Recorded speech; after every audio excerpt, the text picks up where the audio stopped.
Aloha, everyone. Welcome, online friends. Welcome, in-person friends. Today's theme is moving smoothly. And when we move smoothly, gosh, every time I say it, it's like a tongue twister.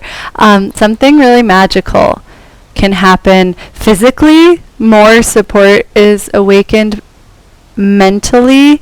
We become more focused and more present. And when we feel supported and present, our inner radiance can start to emanate from our hearts. So with that, we can begin. Please turn to your right. Say hello to your dog if they happen to be right there. Hi, Mala. Move any props out of the way. And this is going to be interesting, huh? And begin to recline on your yoga mat. And you can do whatever is comfortable for you. My feet are nice and wide so that my knees can knock in. If you want to be extended in Shavasana, you can be. And the first part of moving smoothly is starting to slow down, thank you, Mala, the breath. And you don't have to do this with a heavy hand. Just first notice your inhale and exhale.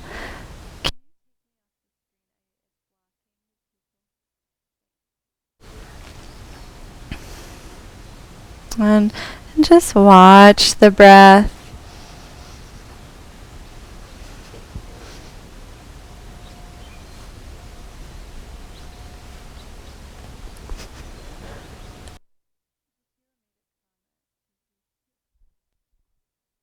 And then if it feels comfortable and accessible to you, play with slowing down the exhale. And this should feel very gentle.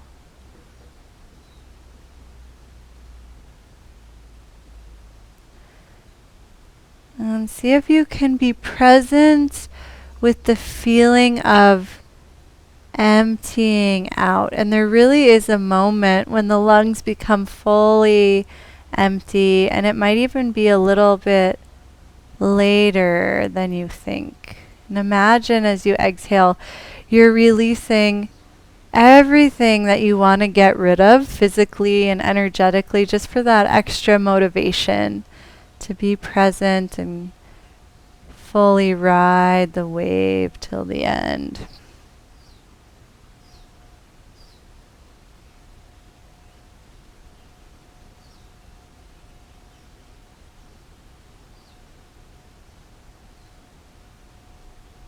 And a trick that will help us move smoothly is consciously slowing down our movements. And when we move in this way, we actually wake up more of our interstitial receptors. We get more feedback. We can literally feel more. So if moving slowly is frustrating or challenging for you, set that personal motivation of wanting more of these sense receptors to give you information. It's really delightful when they wake up and you can feel a new dimension in your practice. And so let's start by gently rocking the pelvis forward and back. And so there's probably a wall in front of you, forward. Actually, bring your awareness to your sacrum, the flat place at the base of the spine, at the center of the pelvis. And rocking the pelvis forward is going to rock the weight on the bottom of the sacrum. The top of the sacrum starts to lift and the low back arches. And if you were in Shavasana at this time, you can bend the knees and bring soles of the feet to the floor. And then start to rock the weight to the top of the sacrum. So that's the part of the sacrum closest to the lumbar vertebra. And when you do that, you might feel the low back flatten. And there's a huge spectrum from the bottom of the sacrum to the top of the sacrum. So now get really interested in all of that variation. Imagine like the thickness of a piece of paper, traveling that distance, and then that distance again, and that distance again, as you go from the bottom of the sacrum to the top of the sacrum. And just noticing how the spine responds. And some of us, most of us, are extra tilted one way or the other. So if you notice that there's discomfort tilting forward or back, maybe go a little less in that direction and let yourself balance out by exploring the tilt that is less familiar to you.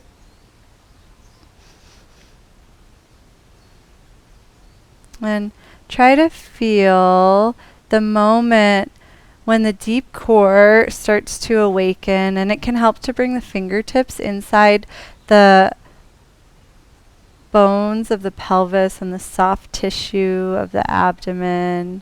You might just feel the tiniest brightening, or even that skin becoming a little more taut. The next time that happens, pause there and take your nice slow breath. And notice how the breath interacts with the support that you've woken up in the deep core. And if you've done this before and you're really comfortable here, you can bring the fingertips behind the ears to allow this pecs to open. But if this is new or challenging for you, keep your hands at the pelvis for feedback. It is really helpful and important that the belly stays in this flattened position, not because of looks, but because it means the right musculature is engaging.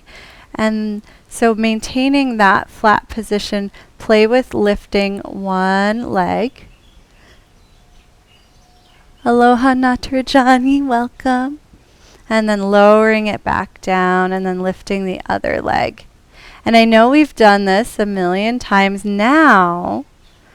See if you can move a little more intentionally through those leg lifts. And something that helps me is the practice of Anu Samditsa, pausing before moving. Right? So often we're just like, oh, I know what comes next. And we go into it without even being fully present. But if you pause and take a snapshot of the starting position and then hold that snapshot as the leg begins to move, you might notice a completely different quality of movement. And if this feels really easy, you can start to lift one leg and then the other, which is going to put more weight on the pelvis and going to demand more work from the deep core. If that's going okay, you can keep both legs lifted and then just lower one at a time instead of lifting one at a time. And remember that pause point before moving, and see if your quality of movement changes. Nice, everybody. You're moving so smoothly. And then let's lower both legs down. If you're following along with the playlist, you can hit play on the first track and reach the hands towards the heels. Slowly start to circle the arms overhead and then pause. Take a snapshot of wherever the arms are and then continue the circle and see if it feels different, holding the start point as you move. Perhaps you feel more surrendered, like it doesn't really matter how high up the arms reach. Gently start to windshield wiper the knees from side to side. You can even challenge yourself here to keep the sacrum anchored to the floor. And then the knees aren't going to go as far from side to side, but your deep core is going to wake up even more with more variation. The next time the knees come towards me, roll all the way onto the side, stack the hands, and squeeze the elbows and knees together just a little bit, not too far because you don't want it to feel intense. And then slowly start to reach the feet and the hands apart so you lengthen out, but you don't have to straighten out. Make sure the head feels comfortable, like the neck isn't straining as it supports the head. And let's exhale to squeeze together any amount that feels okay. And then inhale to slowly spread out and reach out. And then practice that Anusambhidsa by pausing before you squeeze or before you reach, and just notice if you move in a more surrendered way.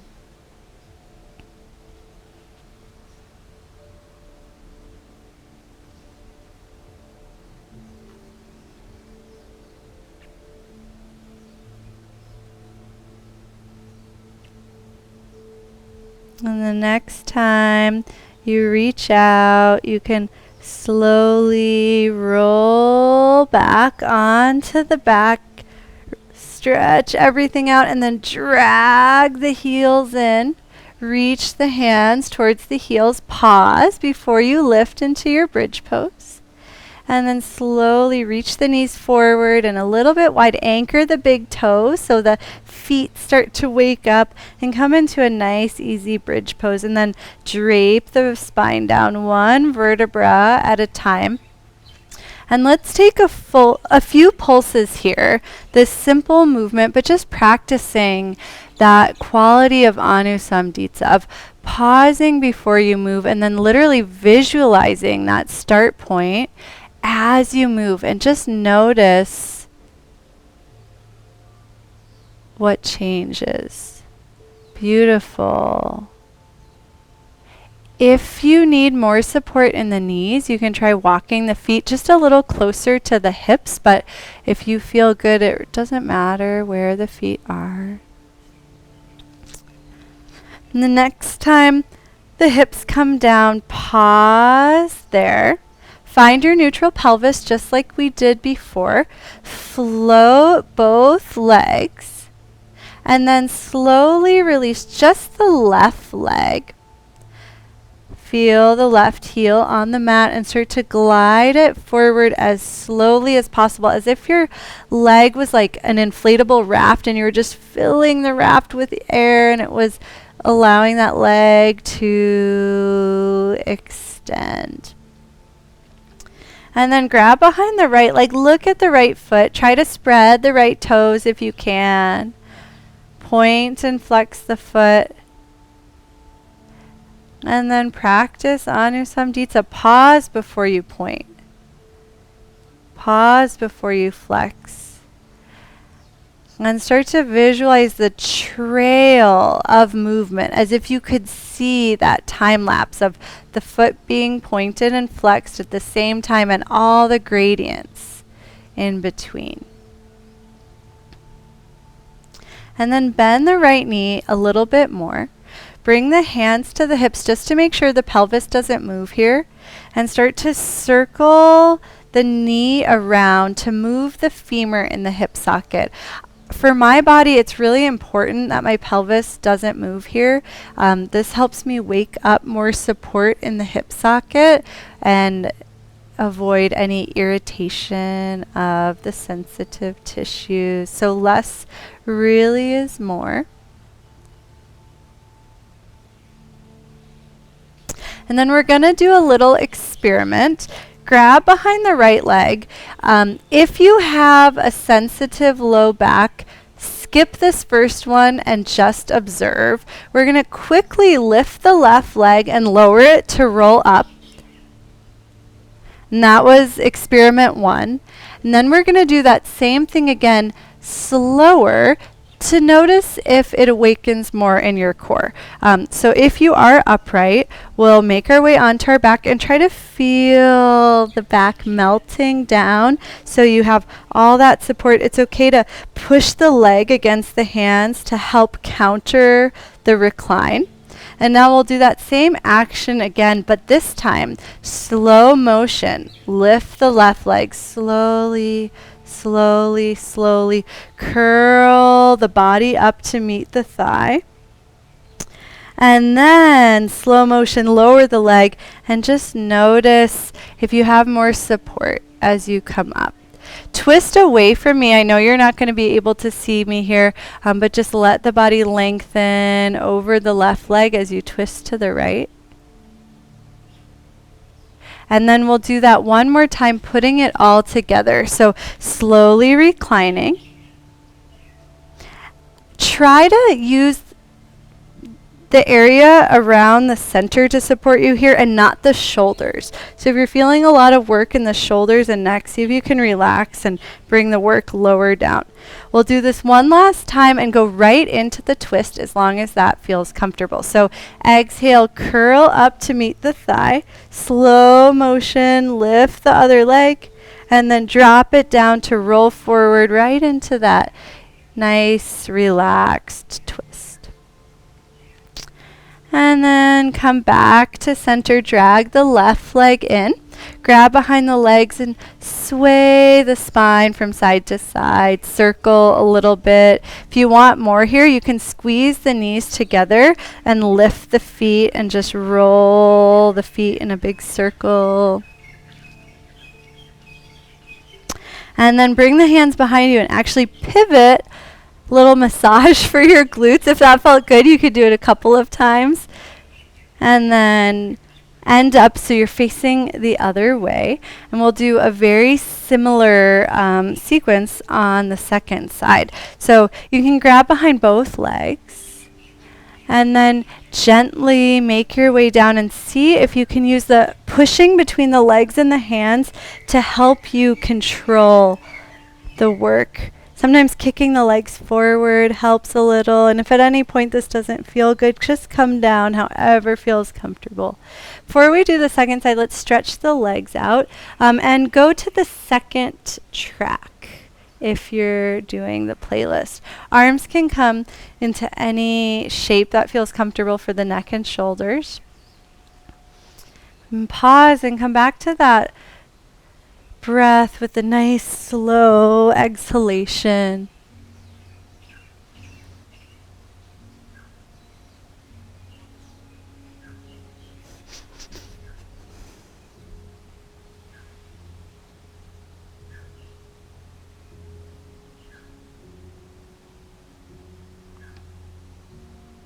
And then we'll begin to move. We'll be dragging the heels in towards the sits bones, but before you move, take a snapshot of your Shavasana and then hold that snapshot as you drag the heels in, that nice surrendered movement where you feel continuity at every moment of your movement. Nice. Yeah, I can see that sort of awareness waking up. Arms to T. Slow motion, windshield wipers, and at least start with the sacrum down and notice what that awakens in the deep core and in the hip sockets, even down the inner thigh towards the knees. You can anchor the big toes and you'll wake up extra in the feet. Then the next time the knees come towards me, roll onto the side, stack the hands. Let the head be slightly elevated so that there's not like a big stretch in the top of the neck. And take a couple of those squeezes and releases. And imagine you're a single-celled organism and you're just pulsating in the primordial goo. You're just one cell. There's not a whole lot you can do besides expand and contract.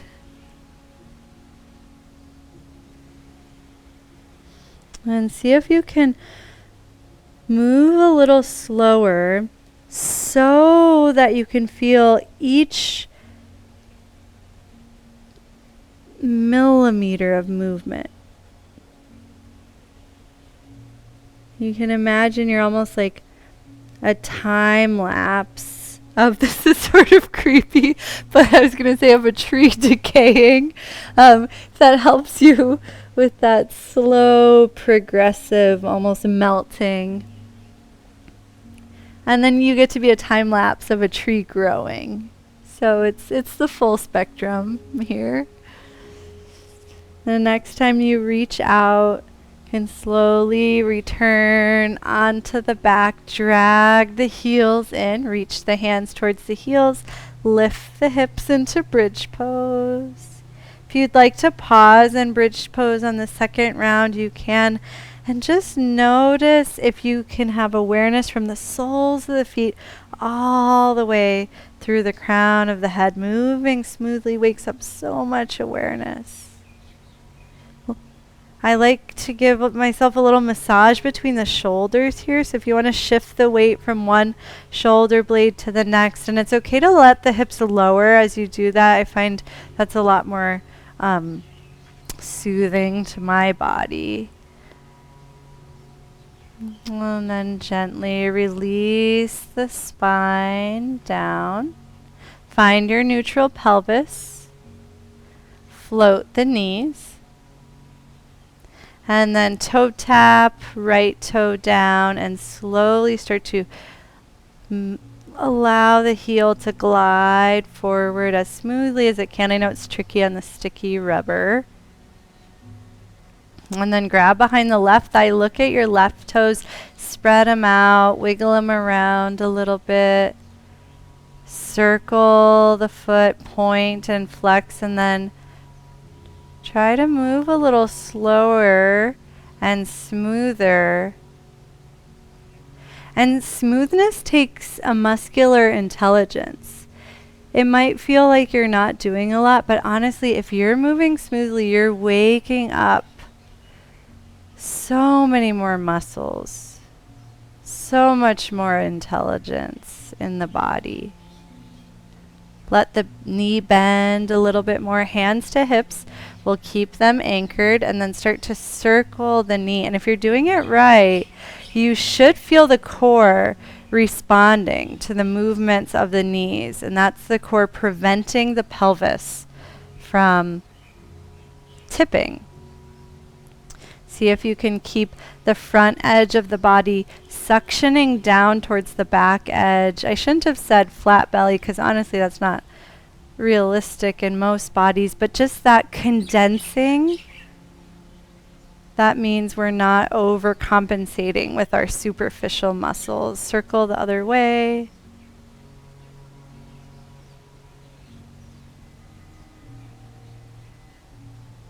And then we'll add one thing on this side, and then we'll balance it out. Let the right knee start to cross the body. So left knee. Left knee crosses the body until the big toe touches. Slowly let the left knee lower and turn onto the side. Reach the right arm overhead and take a moment on your side. And then if it feels comfortable, you can also reach the left arm forward and allow the right hip to scooch over to the right. Sort of like the movement of a baby crawling, how their little leg reaches forward. And just check in with the hips here. If it's too much, just bring a little extra weight onto the right side of the body. If you want a little more here, you can drag the hands back and actually lengthen through the front of the body for a little spinal extension. And then let's all drag the hands back, push down extra with the left hand, glide the right arm through, and then slow motion start to circle the left arm up. And as the left arm reaches back, let the left knee open, peeling the knee off of the floor. Foot follows until you come onto the back and let the knee open into a reclined tree pose.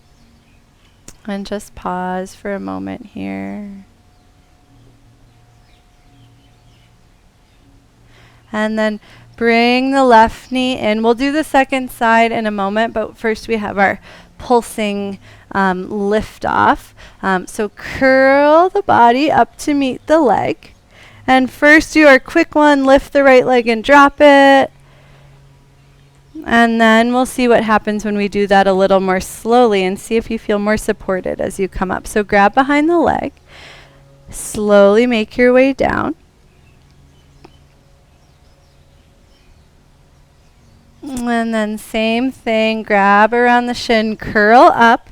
Now slow motion lift the right leg. Moving slower, more is going to come online. You can use an exhale here. So you drop the left leg down. Just notice if it's a little more fluid, nice. And then little tilt to the left. Let the right arm reach out any amount that feels good.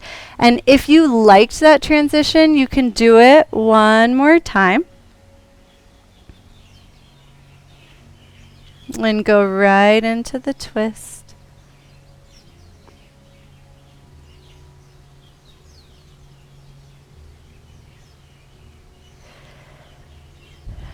And then I just want to finish with doing the second side of that reclined tree pose experience. So recline back down. Swap the legs. Arms to T, anchor the pelvis and just start to circle the knee, but keep the pelvis connected to the earth.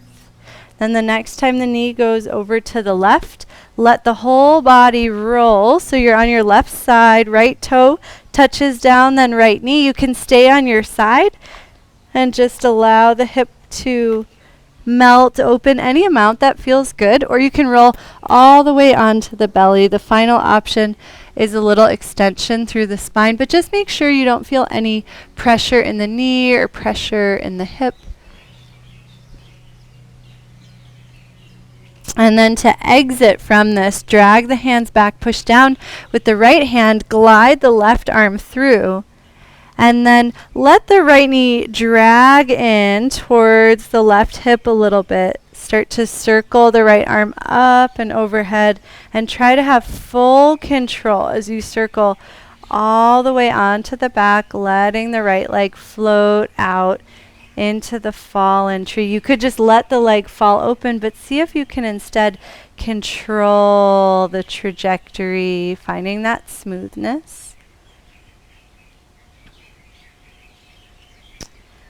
And then point the right knee up towards the sky. Grab behind the right shin. You know what to do now. Curl up. Slow motion, lift the left leg. And last one, we'll come up right into that nice, easy twist facing me this time. You can go to the next song in the playlist. Drag the left leg in. Cross it over the right hand behind you and flip to the other side. Grab your blanket so that you've got some support for your knees and face me. If you need some water, you can crawl over to your water bottle because there's so many benefits to crawling.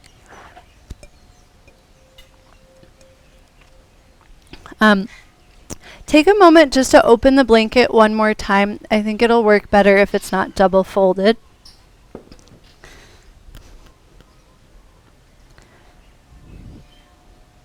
And take your time, but when you're ready, come to kneeling facing me.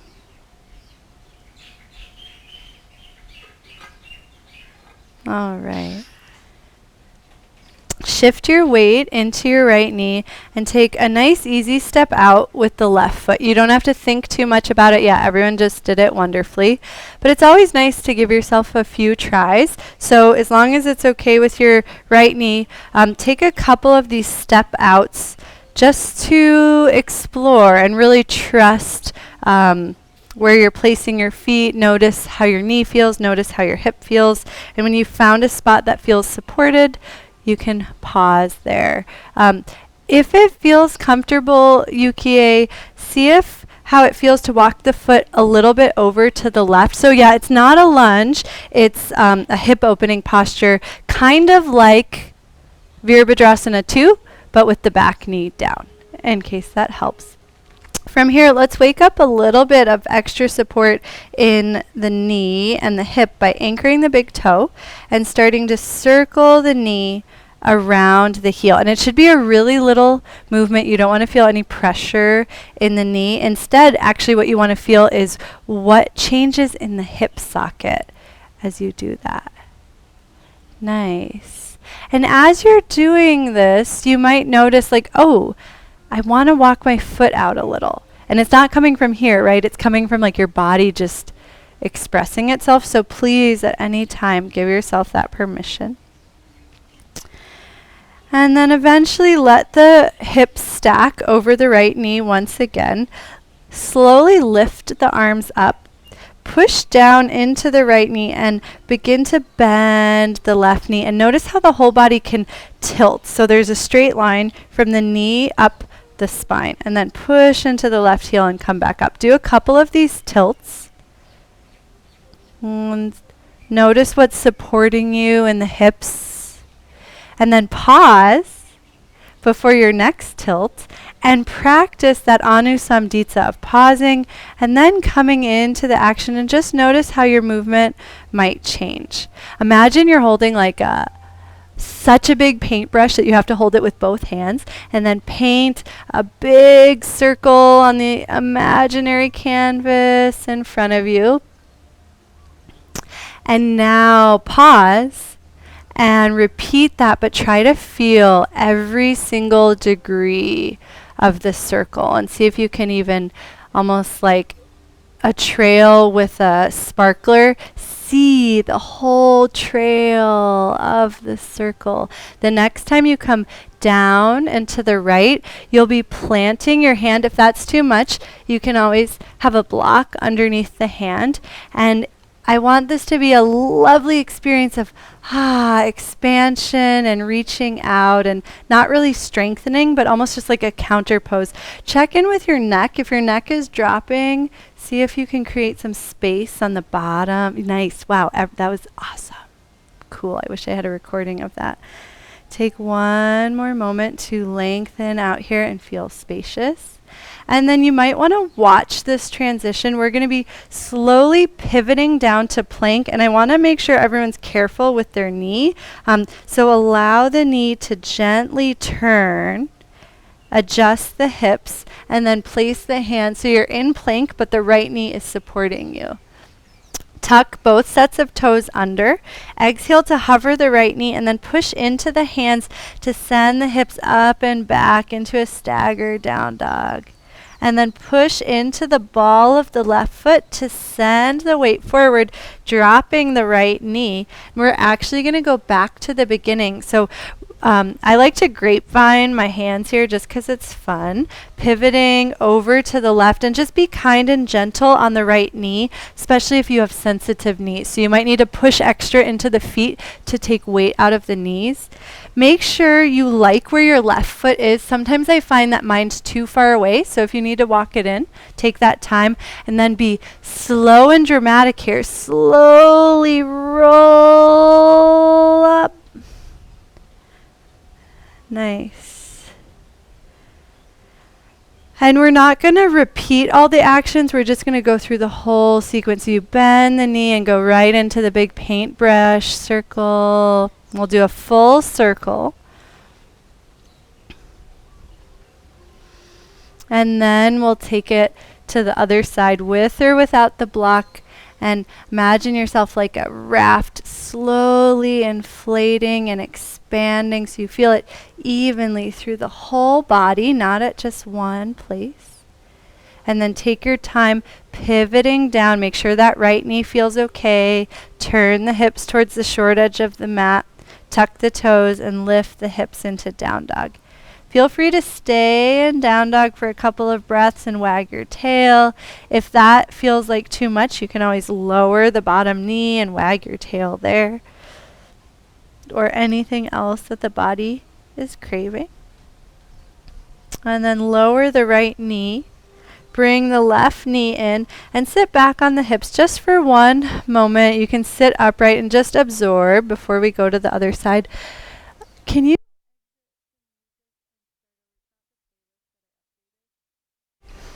All right. Turn to face me. If you liked having a block, you can move your block over to the other side. Come to kneeling and paw at the mat with your knees a little bit, just making sure the hips feel supported. Let the tailbone get heavy so the pelvis is nice and neutral, and then shift the weight into the left, and then nice easy step out with the right foot. And then do that a couple of times as long as it's not agitating. Sometimes that's too much movement, which is totally fine. Oh, nice. You can add in that little balance challenge. Good idea, Kirtana. And then we'll meet in our modified Parigasana.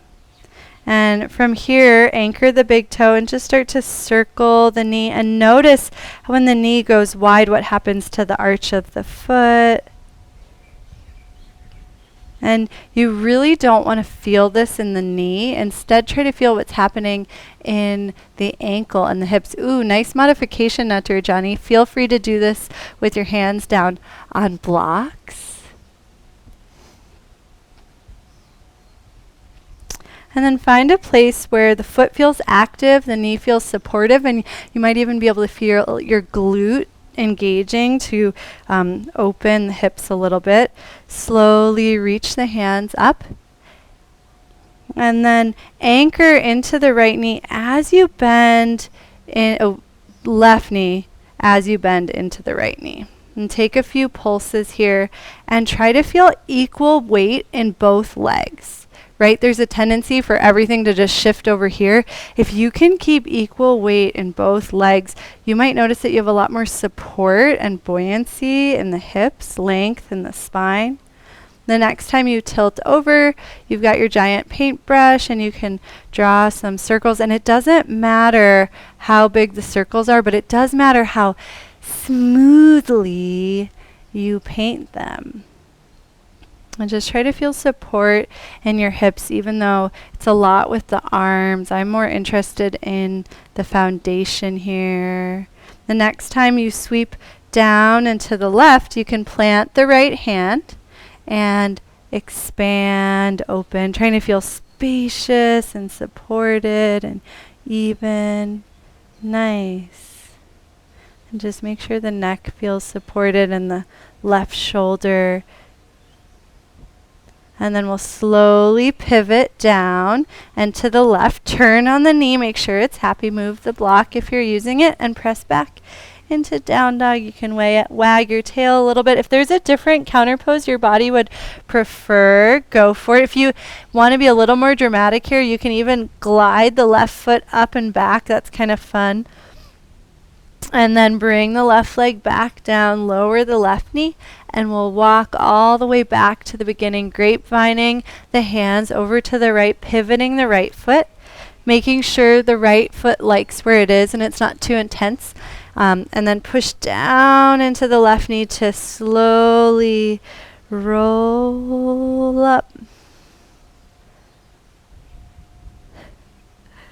Equal weight in both legs. Bend the knee and tilt.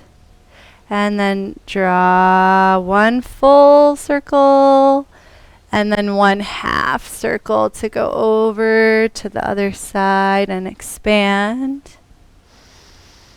And then see how smoothly you can transition to your staggered down dog. Try to feel each moment in continuity, where it's not about the destination, it's just about this moment, this moment, this moment. And from staggered down dog, you can actually sway the hips and start to walk the hands in. Bend the knees, and then walk the hands up to the thighs. Press down into the thighs to roll up or come up with a flat back. And pause for a moment in Tadasana. If your body's craving it, you can walk around a little bit. Can you zoom the camera out? And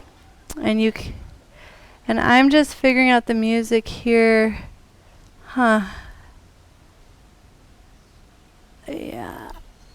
Oh, I see. It's not on repeating. I don't know. So now we can be on the song nearness. If you're following along, you can move your blanket out of the way.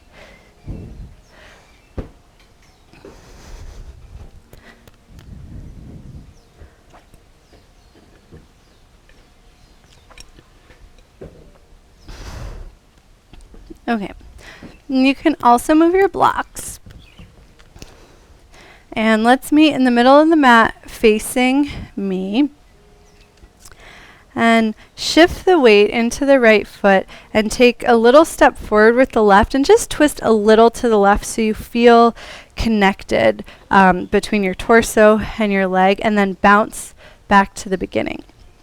And we're going to do this a few times, but allow the foot to explore. So it might come a little further forward, a little out to the side. If you need more organization than that, you can let the left leg be like the hands on a clock and just travel around the whole clock. If you want to get really fancy, you can even cross the leg behind you, kind of like a dragon squat prep pose. And it works best for my body if I'm twisting into the front leg. So if the left leg's behind you, you're twisting to the right. And if the left leg is in front of you, then you're twisting to the left. And see if you can find that practice of Anusambdita, of pausing before you step and feeling that anchor point. It's almost like a compass with which you draw a circle, where there's that still point at the top, and then you just move the leg out and it changes the size of the circle that you're drawing. Do you guys know what I'm talking about? Did that work? And then we're eventually going to make our way into a Virabhadrasana 1 stance, so with the left leg stepping forward, but you don't need to rush to get there. Still explore the pathway until you find a width that you like and a distance forward that you like. And then to give ourselves a little bit more real estate, just take a snapshot of this and then turn to your left and recreate that so that you have room on your mat in front of and behind you. So from Virabhadrasana 1, take a moment to look at the back toes. Make sure they're mostly forward and then just a little open to the right.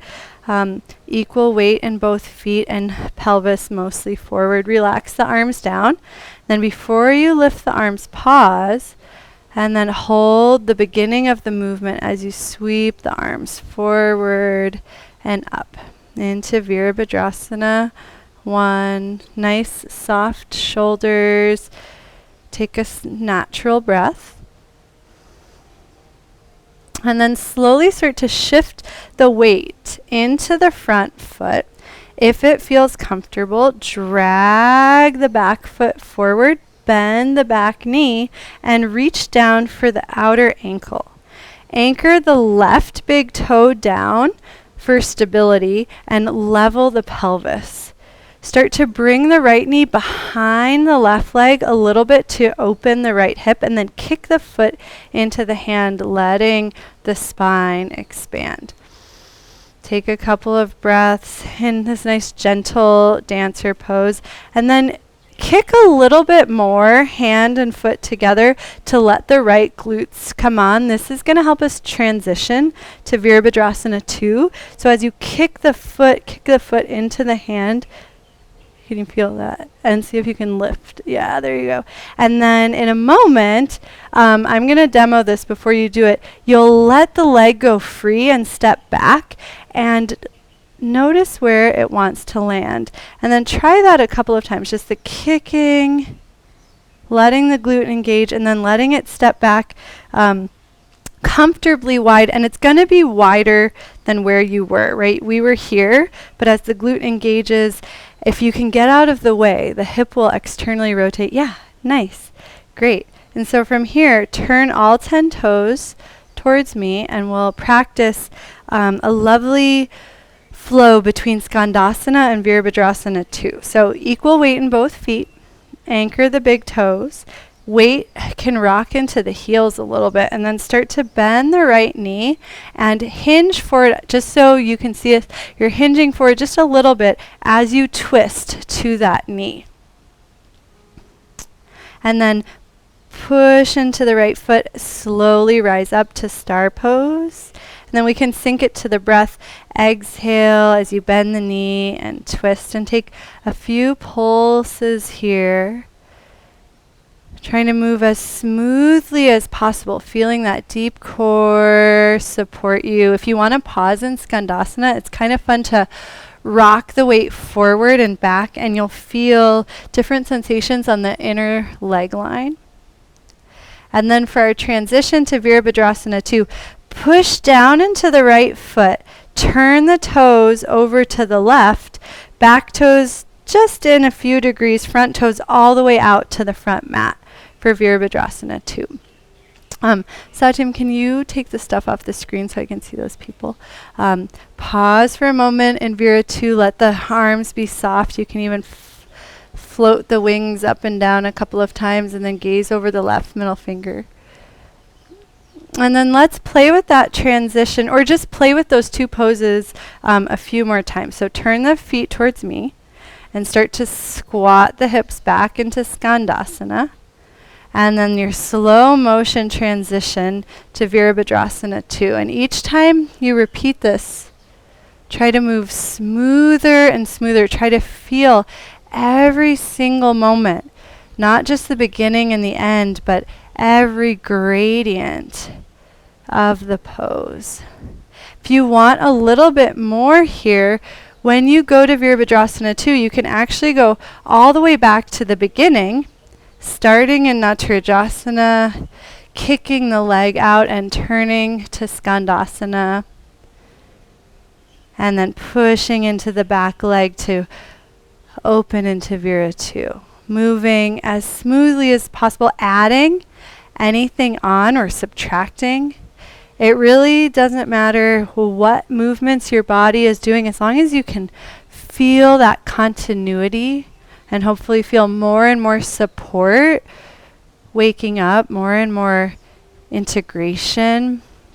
You don't want to feel this in any of the joints, right?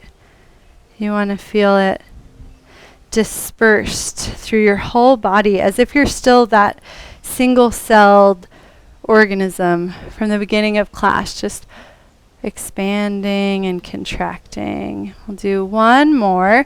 If one of those poses was your favorite, feel free to pause in that pose.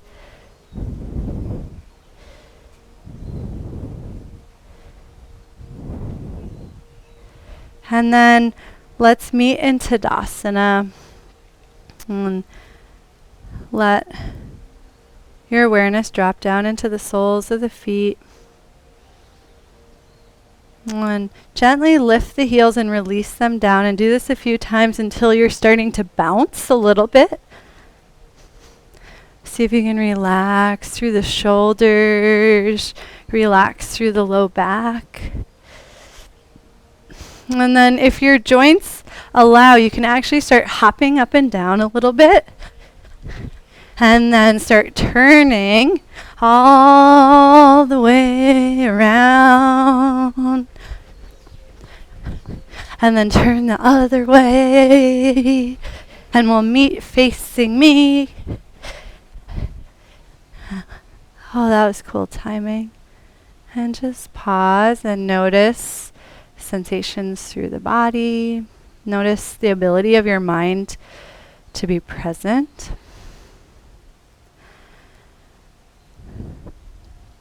And we'll go through that sequence on the second side. So it begins with our exploration of stepping the foot out in all different positions. So you can shift the weight to the left, anchor the left big toe, and play with just a nice easy step forward with the right foot. Just a little twist, right, for that integration. And then bounce back, place the foot somewhere else. And just keep exploring. Get really curious about how the placement of the right foot impacts the pelvis, impacts the left leg, impacts the core, And notice how, we're not going towards a certain shape or a certain destination. Notice how that feels different in your practice. Maybe there's a sense of surrender or not pushing. You can allow the upper body to start to get a little more expressive if it's craving that.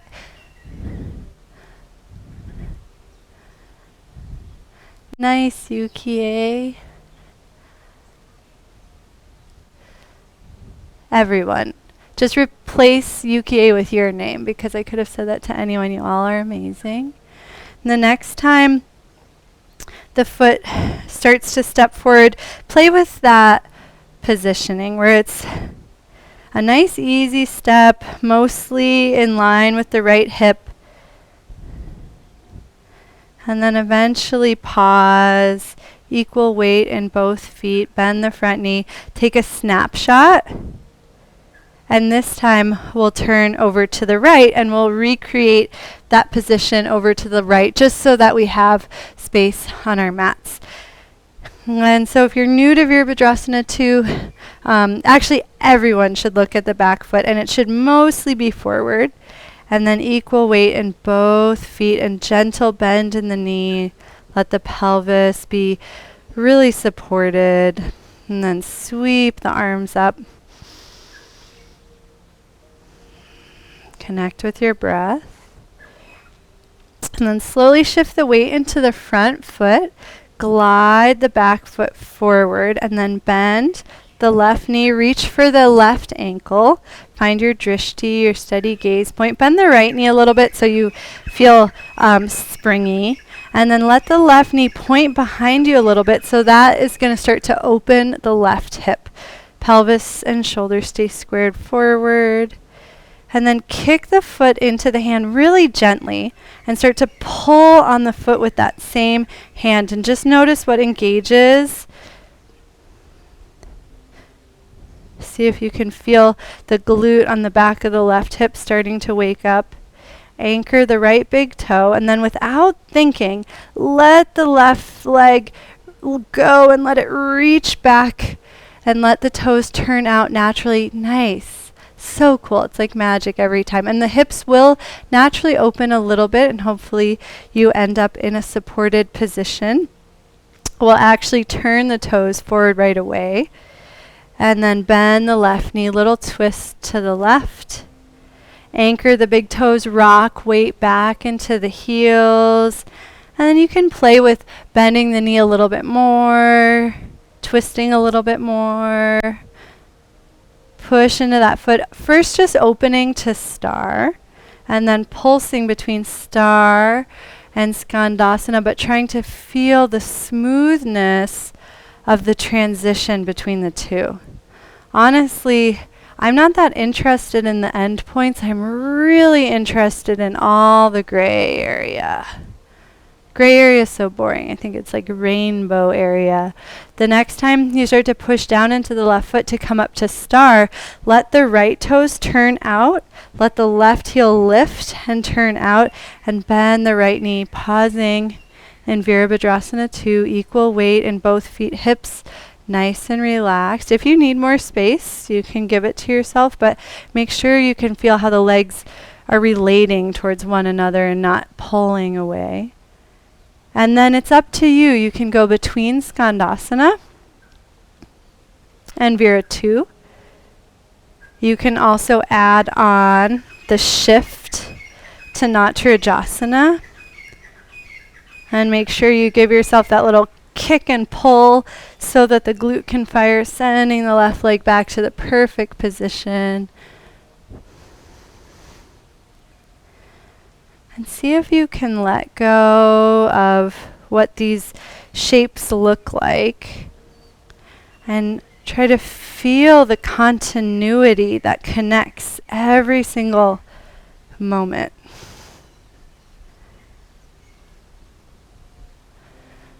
And as you repeat it and the body gets warmer and these pathways get clearer, you might start to crave a deeper expression, a different expression. And so that's always on the table as long as it feels nourishing. Nice, Gita. Maybe there's one of these movements that you would like to pause in.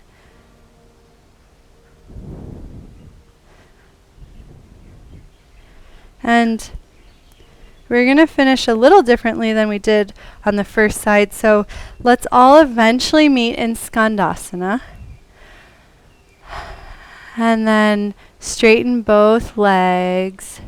Bend the knees. And now you've got your giant paintbrush again. And this is sort of our last movement of class. So I want you to see how smoothly you can move as you paint a circle with your giant paintbrush. And it can be fun to bend one knee at a time as you reach to that side. Try to feel the whole body working together. And if you want to squat and allow the fingertips to drag across the mat. If you want to let any of the toes turn out as you circle, just make sure everything feels supportive. And find a moment of hang time at the center where you feel completely suspended. Take a snapshot and hold this feeling as you start to circle the other way. And just notice if that changes the way you approach the movement.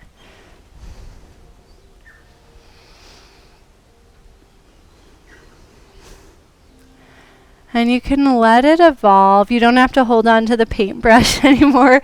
If the arms want to become a little freer and more spacious, maybe the shoulders want to move around a little bit. Nice, Patty.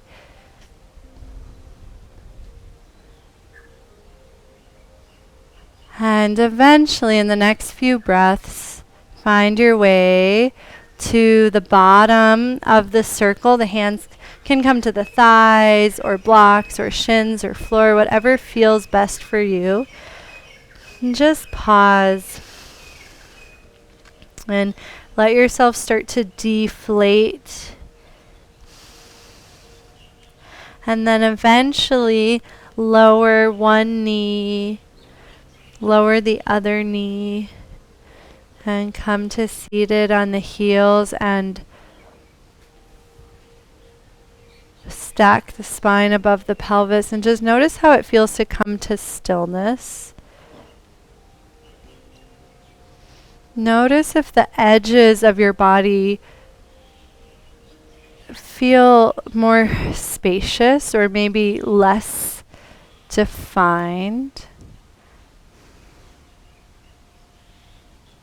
Notice any sensations of support in the joints and the spine.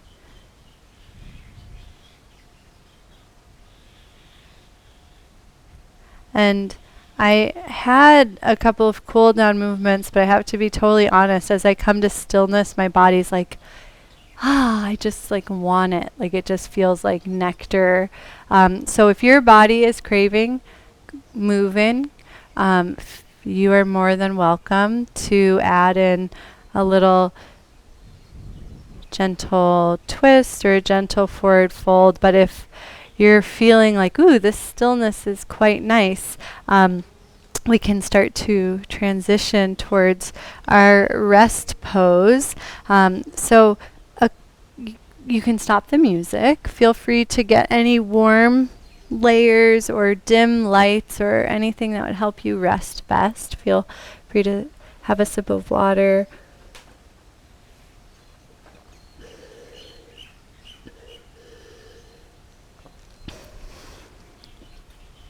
And you can take your blanket and roll it up to support the back of the knees.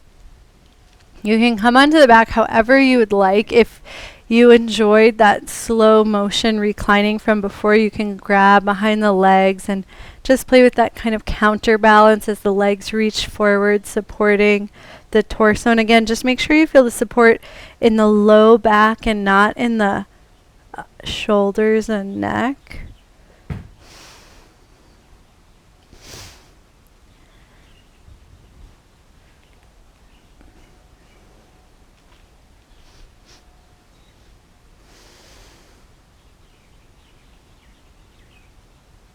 And as you make your way onto your back, just notice if the body is giving you any signals, needs a little support, a little extra love, and you can wiggle around, you can spread out the limbs, make little adjustments until you find the place where the body wants to rest.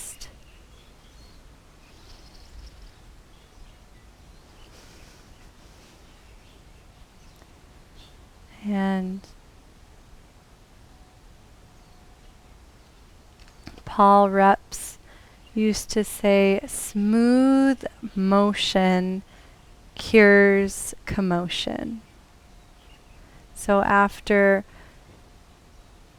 over an hour of practicing smooth motion, I invite you to notice if any commotion of the body, of the mind, of the spirit, if it feels cured or on the right track.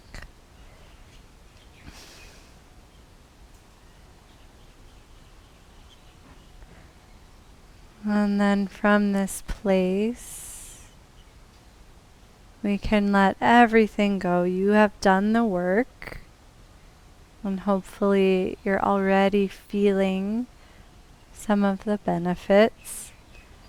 And those benefits will increase as we rest in Shavasana, and will become more and more harmonized with this state, so we can take it with us. We can find it more readily, and we can live from this smooth place more and more.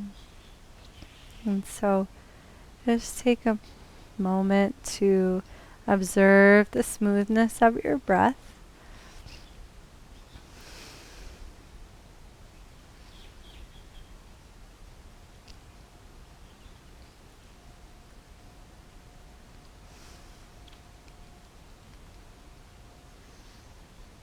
And we have 10 minutes to rest in silence. And I invite you to keep your focus on your breath, because the true magic of Shavasana comes when you're conscious. And you might find after all the work you've done, it's easier to be conscious in this simple, quiet space.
Let yourself exist as you are.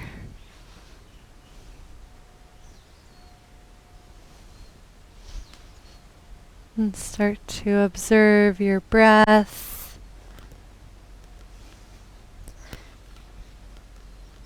the way your breath interacts with your body.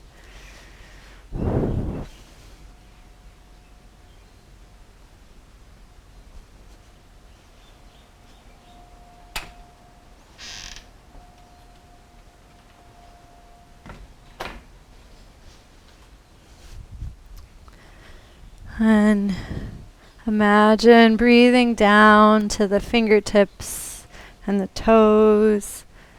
And imagine the breath nourishing every single soul. Oh, I meant cell, but that's cool.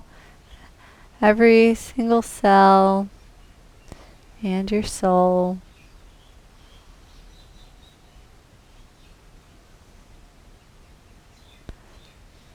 And imagine the breath just gently stimulating the cells so that you want to wiggle your fingers a little bit and your toes and eventually stretch out or make any movements the body feels inspired to do.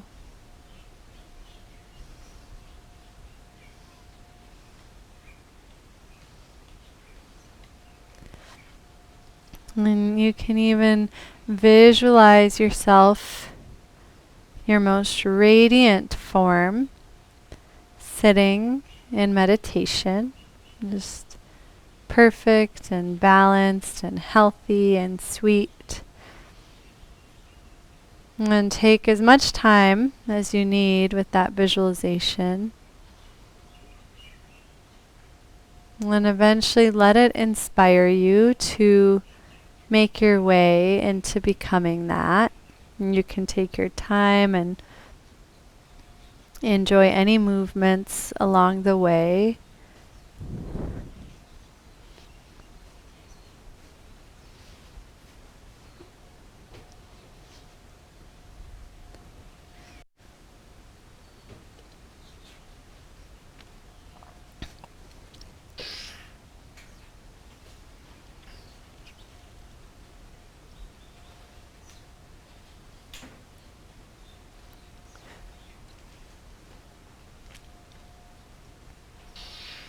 And eventually, and you don't need to rush, but when you do find yourself seated upright, just take a moment to place the hands on the thighs and drag the hands back so the shoulder blades slide down the back and let the front of the body lengthen, just opening and extending the spine. Back bends are gently energizing, and so after Shavasana, it can be a nice way to wake up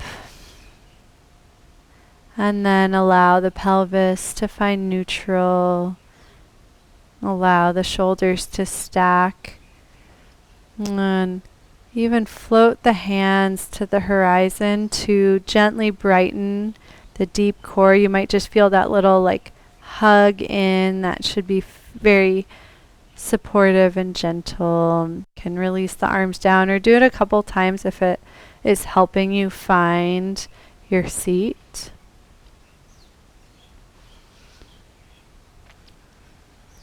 And when you feel ready for stillness, you can close the eyes or you can gaze at a single point and start to observe the breath.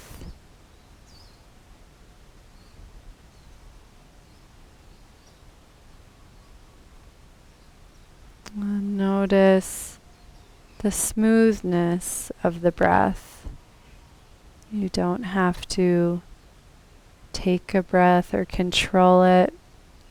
And I imagine it's moving very smoothly after all the work you've done.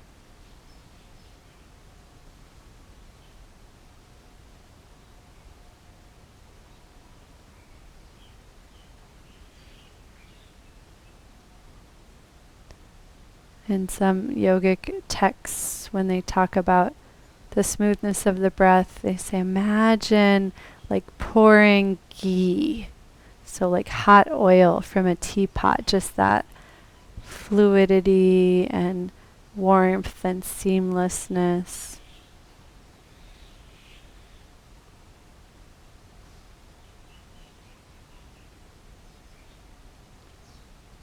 And then see if you can just pour the breath down into the heart center.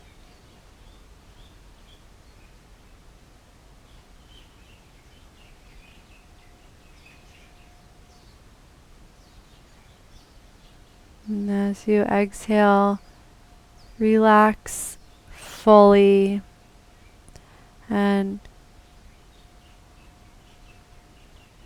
notice if you can become more spacious in that relaxation.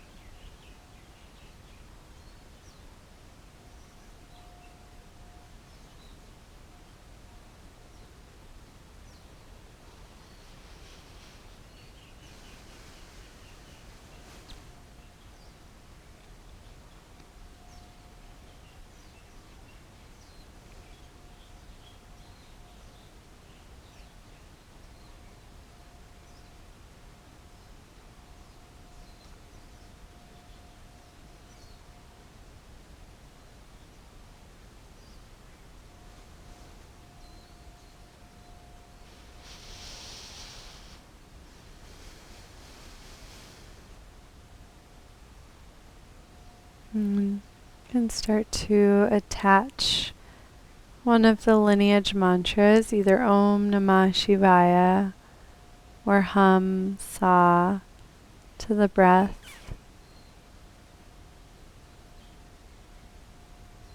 And let the mantra be just as natural, just as smooth as the breath.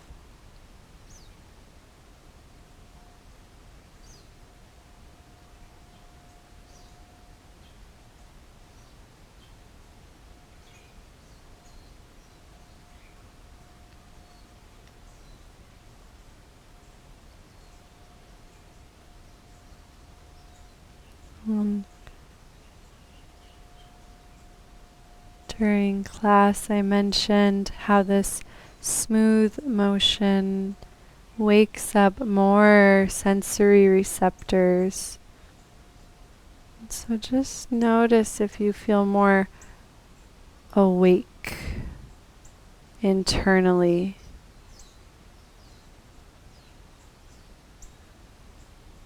Maybe you can feel very present in your physical form. And then to that subtler experience of the breath flow.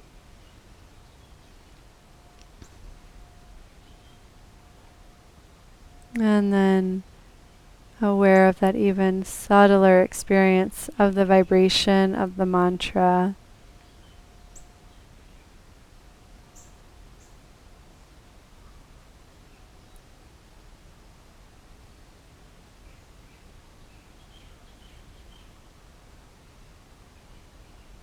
And just like moving slower and smoother helped you feel more awareness through the poses, play with breathing and repeating your mantra a little slower and smoother. If you feel unconscious, pause before your next breath. And see if you can be fully present for each moment continuously.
And for the last minute of our practice, I invite you to gently release the mantra and see if you can relax even more inside the depths of your heart.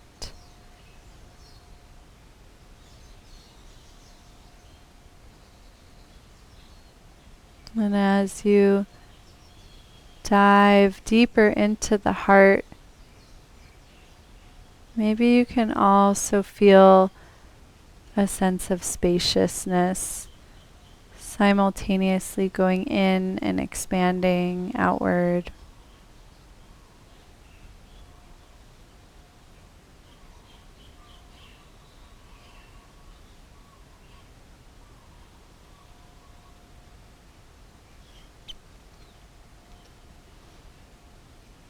You can play with gently opening the eyes and trying to feel the dance between inner connection and outer awareness.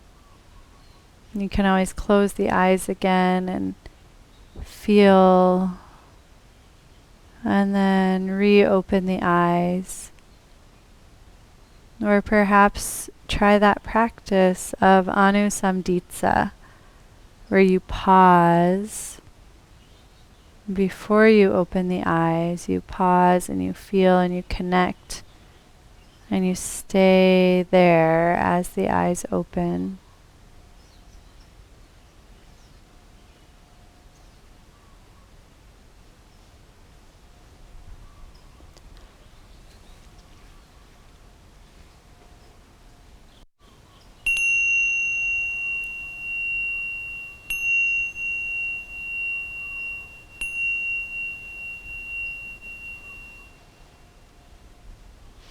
Thank you so much for being here. I hope you feel very deeply nourished. See you next time. See you soon, many of you. I'm happy to stick around if you have any questions. Otherwise, have a great evening or day or morning, Yukie.